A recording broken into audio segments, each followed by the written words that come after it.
Hello, everyone. Welcome back. How's it going? We are a bit giggly right now because what we're talking about today will make anyone giggle. It's got me in the feels and the giggles. It's like groundbreaking. It's like a lot of things because there was a groundbreaking interview with Christen and Tobin, and like none ever before. So long story short, they were on Glennon, Doyle, and Abby Wambach have a podcast. It is called We Can Do Hard Things. Obviously, they're married, Abby and Glennon, and Tobin and Christen were on for an hour. They spoke for an hour. A lot of it was based around around Christen and Tobin's relationship. We found out some stuff.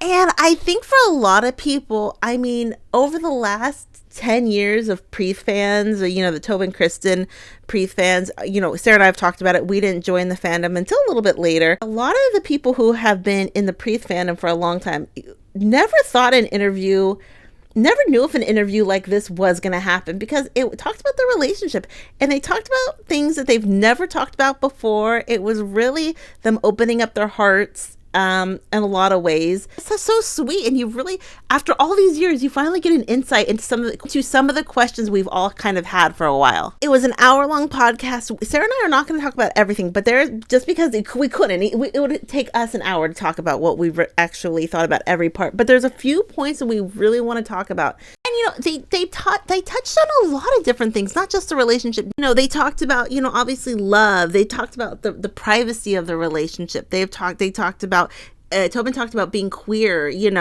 Tobin talked about, Christen even said things like she doesn't really watch sports. I didn't really know she didn't really watch sports. So many things. I mean, if you are a Tobin Christen fan, you have to listen to this podcast. I listened to the whole thing. Also, the fact that Christen was on with Tobin, she had been on by herself, but this time she had gone on with Tobin, because we know that's one thing we know about Christen. She loves Glennon Doyle. A lot of people love Glennon Doyle. She represents a lot to a lot of people, especially women, and Christen loves Glennon. But we're gonna start with this kind of clip. I'm not quite sure how we're doing this. I might have Sara read, or I might actually play the clip from the podcast, depending on copyright or whatnot. I think this was one of the most interesting parts, because they talked about kind of why they've been private about the relationship for so long. I mean, that's been one of the number one questions. Why be so private for so long? And we kind of get an answer to this. And this is one of the main questions I think most of the PREATH fans in the last 10 years have kind of had. I'm so excited to talk to you about a situation that you two are, just doing that is actually quite revolutionary in the world right now. And I want to talk to you about it as you're the experts on it. Hey. Okay? Oh. You're the experts on it because no one else is doing it. Really narrow. No, you are. And it's something that in my recovery right now, I'm thinking about nonstop about, and that is privacy.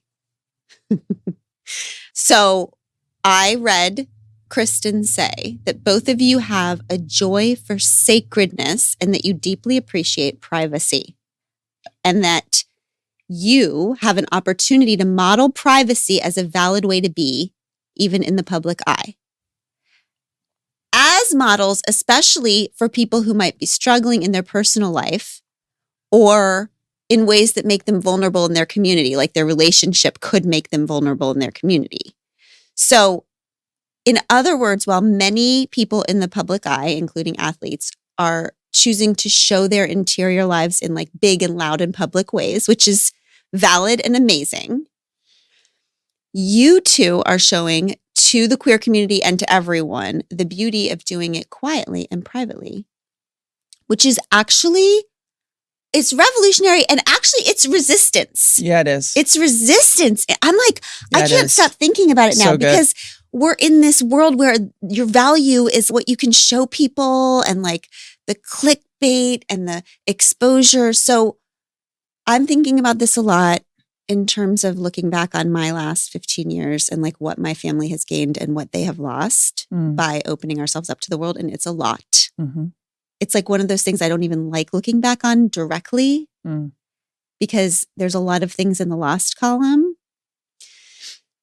So when you say you have a joy for the sacred, Can you talk to me about, and also you can talk to Abby too, because she's here, but like, can you talk to me about what sacred means? Yes. Do you want me to start? Of course. I think that like when I think of what's sacred, I think that like sometimes in the world now, everything is happening so fast and so quickly, and you need immediate return on the things that you're doing.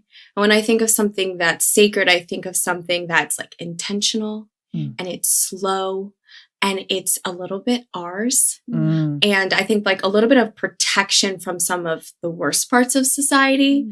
To your point, there's pros and cons, right? Like as much as you've said, we've lost a lot, I'm sure you've gained a lot. So it's not like, I don't think we have an attitude about like our way's good. Yeah. I think especially in a queer relationship, we think a lot about modeling and being brave and being out in a way that, you know, people need role models. And we've kind of had to like grapple with that and what is our calling, because it's not always the same. But as you know, being on a team, it's very easy to look at what everybody else is doing and say, okay, that's the right way. And there's so much that I think we admire from our teammates and from public figures that have been out and proud, just like the two of you, right? I think there's something so beautiful about that, but it never felt like it was like Tobin and my calling, or it was not the right maybe lifestyle or decision or series of decisions that reflected us. And I think we've also both felt like we had something to protect. And John, really always like try to chase the good. Like I never want to make decisions because I'm afraid of the bad. But when it came to my relationship, like that felt like erring on the side of the safe side and always protecting us and always protecting you. And then the last thing I'd say is it's like the marriage of like our different perspectives and our different families and our different baggages. And it ended up being this like really unique way of living that we have that we actually don't see anywhere else that I think is important. It's become like a really important part of us. We've been teammates.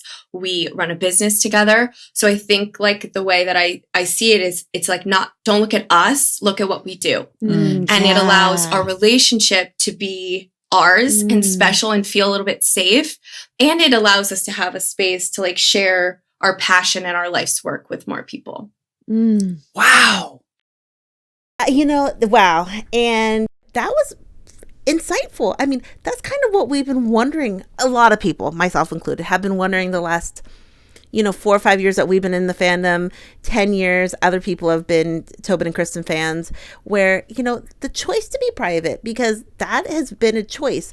In the last few years, they've been more open about it, but they say right there, it's sacred to them. And like she said at the very end, there are role models that are out and doing things that what society says that's what you should do, but it's not about what you say, how you live your life. And I think that's very powerful because, we've all wondered that, and it makes perfect sense that she just says, this is the way we're doing it.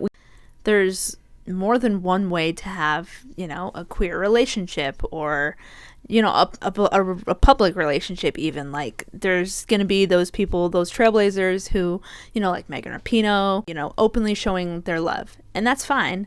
But then you also have to have, on the other side of the spectrum, those who choose to be private, and just like Christen was saying, a beautiful sacred thing, protecting the relationship, which I think that's cool too. Live how you want to live. And the fact that she said that it just didn't feel right to them and that it just wasn't their calling to be more public about it. Yeah. And I think it's like the Megan Rapinoes, the ones who really had to be, I hate to say in your face, but kind of to get anything changed in the world, there has to be people in your face when it starts out. And I bet Christen and Tobin would say those were the people who were in your face. Now it's luckily we can have our relationship and it be just as impactful now. So I think it's, finally hearing it from Christen is very special. Like she never had to do an interview like this or whatever, but I think it's just a very special. You really get a piece of what they're thinking, and it makes sense. They're private people. They didn't feel the need to be the out couple because it just wasn't feel right to them. And I think that's so valid and so beautiful. Exactly. Like I totally get not wanting to like feel all that pressure and stuff, and then just wanting to like just be chill and be them and be in love. Yeah, and then Tobin goes on and she says this. And you both are on the same page. Like, what were the conversations like? How do you come to this? Because you have the same decision about this. Like, what does your decision making look like? I don't know if it's so much of a decision making. I felt like it was kind of like an extension of the way that I viewed like my life and my passions and my crafts, is like also with that same kind of, I guess, specialness to it, where like I feel like if there's something really, really good, you almost kind of like, you want to create a space for it that's just for you. Like where you get to create your own worlds and stuff like that. And I feel like especially in a world that just feels like everything's for other people, it's so hard to hold on to something that's for yourself. And even like when I think about football, it's like, I didn't do football to be like known, you know, I did football because like I loved it. And it's like, I don't do my relationship to be known. I do my relationship because I'm so crazy in love. And I feel like once you start giving things, what do you have for yourself? And it's like hard. Ooh. Yes. Tobin is giving the emotionals. Yes. She's giving us the feelings. Yes. It's like, should I be listening to this? Have they gone too far? I'm joking. I love it. Just so special for her to say that when she says, because I'm crazy, so crazy in love. I mean, it's like so intimate and so special for her to say. And I also like what she's saying here, that she didn't become a football player to be famous, and she didn't have a relationship to have it be more public. That being said, if other people want to do it the way they want to do it, that's okay too. It's okay to do it either way, you know. If you want to do like the public thing, that's cool. You know what I mean? You're able to decide, do I want to be more private? Do I want to be more public? There's no right or wrong way to do it. Exactly. If you want to be somebody, if you want... Don't make me start singing, please. And then she goes on to say, Sara didn't read this, but I'll read this. And then I feel like once you start giving things, what do you have for yourself? And it's hard. And that's one thing I think as non-famous people, I do think there's a difference. Like famous people and regular people, there's no difference between them. But I think famous people live a life that is even hard to comprehend for non-famous people in a lot of ways. It's hard to kind of keep what's truly special to you, and you have to know what's truly special to you because you have to be, you know, in a good headspace. So, and then they kind of talk about the idea of not wanting to monetize a relationship. And then Christen says this: we are in the queer community and we're fighting with the queer community for rights and all the things and protections and opportunities. And yet, as a queer public figure, it actually felt like us coming out and being really public in our relationship would be a huge advantage. It felt like we would have a bigger following, we'd be able to make more money, we're more marketable together, and that made it less interesting. I get that. Yeah, I totally get that. It's like because their relationship, at the end of the day, it's priceless. Because you've talked about it on our channel, there's nothing more important than love, you know what I mean? Or finding your partner, even like to sporting people. I don't know. Having your partner and your love, there's nothing more important than that. But then Tobin goes on to say, yeah, it makes it so not interesting. And you know what's funny? Like, that's for them. You know what I mean? That's how they see it. It's no like shade to other people who want to monetize a relationship. And that's the other thing. It's not like a shade thing. It's just like, that's how they are. And I think it's very cool. It's just that idea of over the last 10 years, why they haven't spoken about it, have been very private about them personally. And I think that's cool. You know what I mean? It's just like they're prioritizing their relationship above everything else. You know what I mean? And I love that. Not like they owed us an explanation or anything. Like, they didn't have to tell the whole world this, but they chose to because, you know, they felt like they were ready in the right place. And I think that's cool. So yeah, I mean, that's a big part of what you and I's video is going to be about, because after all these years, it finally answers to a lot of questions people might have, including us. You know, you're just curious, you know. And this is kind of the next part. You know, this video is already getting long. I didn't want to make this too long, but I did want to spend a lot of time on the why. Then we're going to talk a little bit about, Glennon here says, so is there anything that you see happening in your friends' more public lives that make you feel like, yikes, that's not what we wanted? Are there things that you see that affirm your decision? Okay, so Christen says, judgment from the world. And that's not even about the relationship. It's just It's just all of us when we put ourselves out there. I don't enjoy the judgment. I'll avoid that if I can. And the judgment, and it comes from the idea of permanence of people. I see that is something that is right now, and they just make 1,000 assumptions about rest of eternity. And you asked, how did we make the decision? And I actually think Tobin and I have made it quite differently.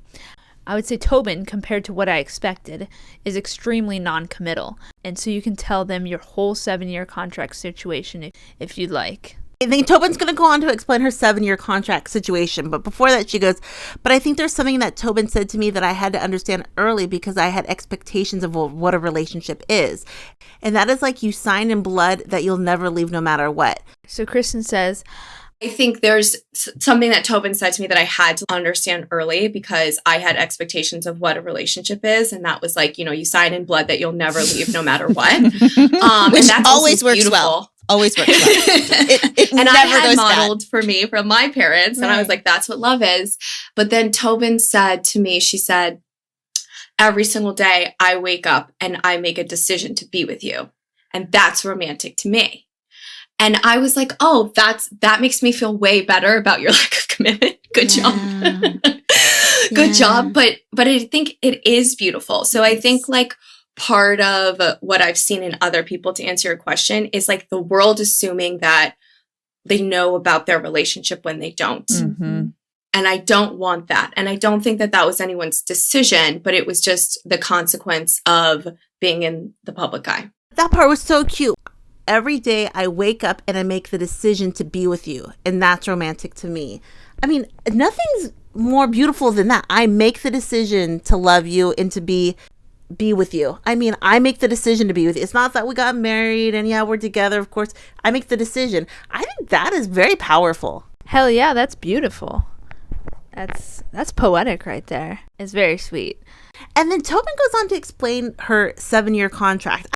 Speaking of contract, what's the 7-year contract? Oh, yeah. Well, maybe this just comes from sports, but I just think that like relationships need to be like redefined or reimagined. I think it's kind of like an insane expectation that you're going to make a decision and that decision is just going to be like for the rest of your lives. Mm-hmm. And it's not to deny that can totally work, but I've done research and I've gone around and asked a lot of people, like, would you want the relationship your parents have?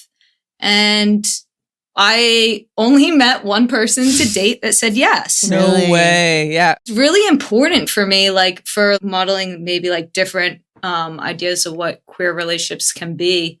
It's so weird to think that like in the queer community, we try to then label and define things where like the whole point is to be undefined and fluid and to be able to choose. And yet it's like we need this clarity. And I think it's in the ambiguous nature of being queer. And that word really vibes with me. Like gay never vibed with me, but like queer really vibed with me. And it was like in this fluidity because, and maybe this isn't a part of the 7-ness, but it's like, I don't want to be boxed in by any kind of label, any kind of definition. And honestly, one of the most beautiful things that like Christen's ever given to me in my relationship was just like complete freedom. And like even in my like crazy ideas, because most of them is just like the idea of freedom. It's not this idea that like I'm going off and doing like all these crazy things. It's just this idea that I'm independent. I'm my own person. And like even within our relationship, I'm my own person. And I can be seen as an individual piece of it. And for the choice part, that's probably the part that like I love that makes things exciting for me. And like the fact that I have somebody that's literally a new choice every day because she's like 1,000 different things all at once. So it makes life super interesting. But yeah, it's free. Long story short, sorry, the contracts. No, so are then you I kidding? take it like sports that. and I'm like, all right, how many years do you want? And then like at the end of a contract year, you come back together and you say, is this something like you want to sign up for? How many years? And you sign another contract, or you just go your separate ways and you say, that was really fun. It's it's an out. And I did see a couple people online that were like, oh, that's an interesting idea. They never had heard it in that context before. And they're like, wait a second. I don't get it, but I get it almost. And I totally get it. I can see why someone would be kind of strange, but I get it because two things happen. One thing is when you say you're going to be married for life, that's just like based on statistics, based on everything. That's overwhelming for a lot of people. Even if you know it to be true, even if Christen and Tobin know it's going to be for life, it's an overwhelming thought. And I think it almost takes like the love out of it to say like, it doesn't matter what happens, we're just going to be in forever. And so that idea of choosing to love someone, and maybe, you know, I get that idea of having a finite time. Yeah, that's a very interesting way to look at a relationship. But in that sense, I feel like it almost can't get boring, because it's like, okay, our 7 years are up. Let's, you know, that's good, because they like switch it up every once in a while and keeps it nice and fresh. I just like that idea, because I think also to get divorced, it's kind of like such a big undertaking. A lot of times people don't get divorced because it costs too much money. They're not even in love anymore, but they want to get divorced.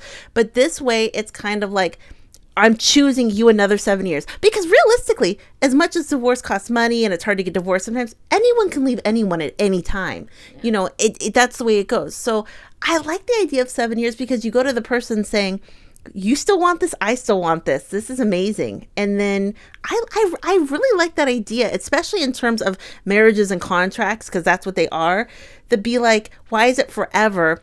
Because that's not realistic for some people. I don't even know, but I do like that concept. It does say in the interview that it would be different if they had kids, or if you have kids, that maybe doesn't work out quite the same way. But do they really actually have this conversation and sit down every 7 years? Or is it like just an unspoken thing? I think it's the way Tobin thinks about things in her head. You know what I mean? She just thinks about it. I want to choose. I don't want... From the interview, it got me thinking that she thinks, I want everything to be purposeful. I don't want things to just happen to happen. I want to really be invested in what I'm invested to, because that's the point of life, the point of living.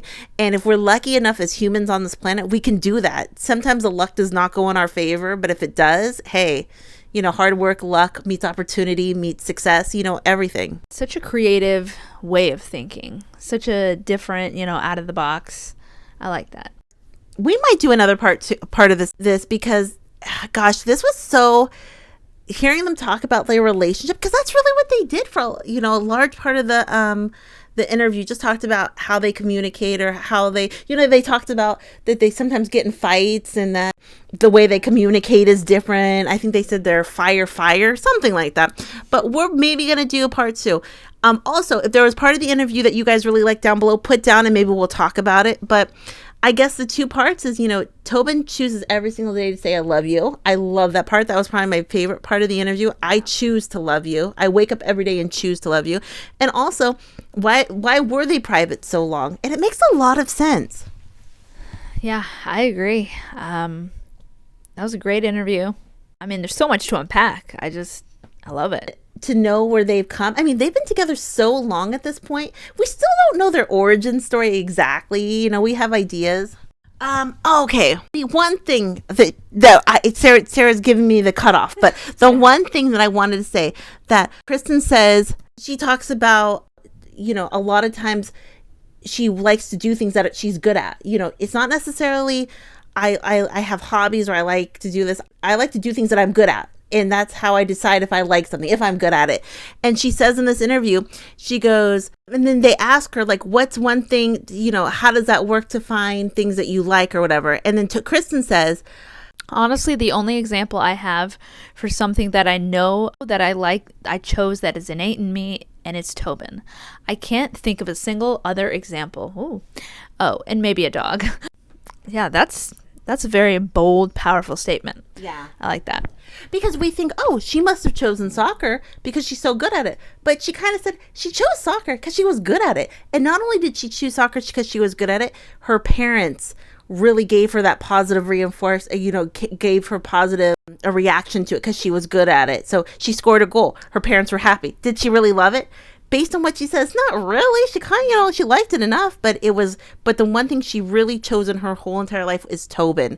And that goes back to why they kept it private. It is so deeply sacred and so deeply important to them that they protect that amongst everything else.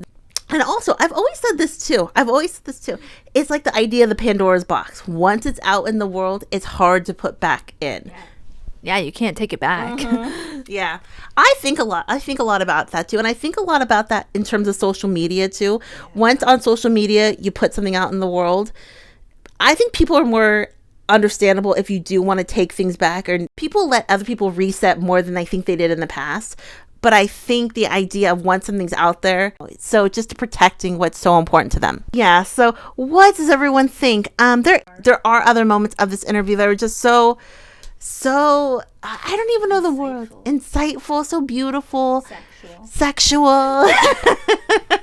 There were so many moments to this interview that were really just very sweet, and especially I do think about those PREATH fans from 2015 after 9 years.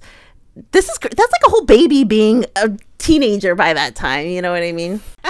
I just think it's very special and a very cool interview, and love to see it after all these years. I mean, doing things their way. We might do another video about this, but if someone leaves in the comment section another part that we missed that you want us to talk about, do that, because then we'll talk about it. Questions, comments down below. What did you think? And what was your biggest takeaway from this? And did you cry? I did. I got emotional. I really did. Questions, comments down below. We'll talk to everyone later. Have a great night. Bye. Bye.